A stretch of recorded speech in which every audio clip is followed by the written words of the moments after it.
Singh the team Maruva Tarama ఎస్ and ఇప్పుడు మా శ్రీ విష్ణు గారిని మాట్లాడవలసిందిగా రిక్వెస్ట్ చేస్తున్నాం. నెక్స్ట్ కామ్రేడ్ కళ్యాణ్గా మన అందరినీ పలకరించబోతూ ఉన్నారు. అది నెక్స్ట్ అండి, మధ్యలో ఇంకోటి ఉంది. అందరికి గుడ్ ఈవినింగ్ అండి. ముందుగా ఇక్కడికి వచ్చిన మీడియా మిత్రులందరికీ, అలాగే టీం మరో తరం టీం అందరికీ కూడా వెరీ వెరీ గుడ్ ఈవినింగ్. 28కి ఫిల్మ్ రిలీజ్ అవుతుంది. సో తప్పకుండా రామ్ కామ్స్ ఎక్కువ యూత్ బాగా చూస్తారు.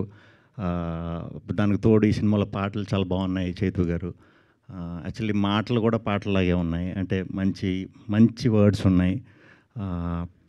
అది చాలా అరుదుగా వస్తుంటాయి అలాంటి మాటలు. అవి కూడా చాలా బాగున్నాయి. తప్పకుండా 28వ తారీఖున అందరికీ కూడా ఈ సినిమా నచ్చుతుందని మనస్ఫూర్తిగా కోరుకుంటున్నాను. థియేటర్స్కి వచ్చి చూడండి.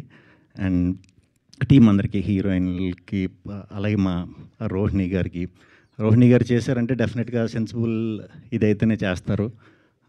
ఆ నమ్మకం ఆడియన్స్కి కూడా ఉంది మ్యామ్. సో ఇది కూడా డెఫినెట్గా చాలా మంచి స్టోరీ అవుతుందని బిలీవ్ చేస్తున్నాను. హరీష్ కోసమే ఇక్కడికి వచ్చాం. హరీష్ ఎలా అంటే కొంచెం ఏదైనా పట్టుకుంటే వదలడు, నిద్రపోడు. ఏది పట్టుకున్నా నిద్రపోడు. ఆడు నిద్రపోయినా పర్లేదు, మమ్మల్ని కూడా నిద్రపోనివాడు.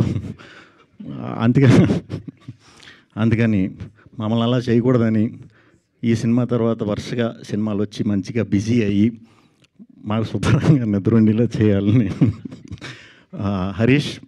హరీష్కి చాలా మంచి టైమింగ్ ఉంది. కరెక్ట్ క్యారెక్టర్ ఏదన్నా దొరికితే మాత్రం ఆ టైమింగ్ మీరందరూ కూడా చూస్తారు. డెఫినెట్గా కొంచెం ఫాస్ట్ చేయి, స్లోగా చేయకు. టూ మచ్ చూజీ మనోడు. ఎక్కువ ఒకదాని తర్వాత ఒకటే అన్నట్టు వెళ్తూ ఉంటాడు. సో అలా కాకుండా టకటకా చేయాలి, ఫాస్ట్గా సినిమాలు చేయాలని మనస్ఫూర్తిగా కోరుకుంటున్నాను. ఇంకా చిన్నపిల్లడు కాదు, ఎదిగావు. సో ఇంకొద్ది రోజులు పోతే సపోర్ట్ చేయదు.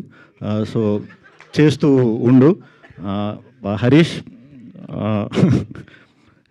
ఈ సినిమా తప్పకుండా నీకు మంచి పేరు తీసుకొస్తుంది. ముందు చైతు గారు అన్నట్టు ముందు పేరు వస్తే డబ్బు తర్వాత అదే వస్తుందండి. ముందు పేరు రావడానికి ట్రై చేసే మీరే కాదు, ఏ టీం అయినా సరే పేరు రావడం కోసం ట్రై చేసే కొన్ని గొప్ప సినిమాలు ఉంటాయి. మంచి కథ చెప్పాలనే ప్రయత్నం చేసే వాళ్ళు అందరికీ కూడా నా సపోర్ట్ ఎప్పుడూ ఉంటుంది. అట్ ద సేమ్ టైం మన తెలుగు ఆడియన్స్ సపోర్ట్ కూడా ఉంటుంది. అందుకే మనం ఇన్ని గొప్ప సినిమాలు, చిన్న సినిమాలు ఈ మధ్యకాలంలో అందులో అన్ని నెలకు ఒక చిన్న సినిమా మంచి విజయం సాధిస్తుంది. అది చాలా మంచి బూస్ట్ ఇచ్చింది ఇండస్ట్రీ వారు అందరికీ కూడా. అలాగే ఈ సినిమాను కూడా 28వ తారీఖున మీరు అందరూ థియేటర్కి వచ్చి చూసి ఈ టీం అందరినీ మంచి మనసుతో ఆదరిస్తారని, దీవిస్తారని మనస్ఫూర్తిగా కోరుకుంటున్నాను. థ్యాంక్ యూ అండి.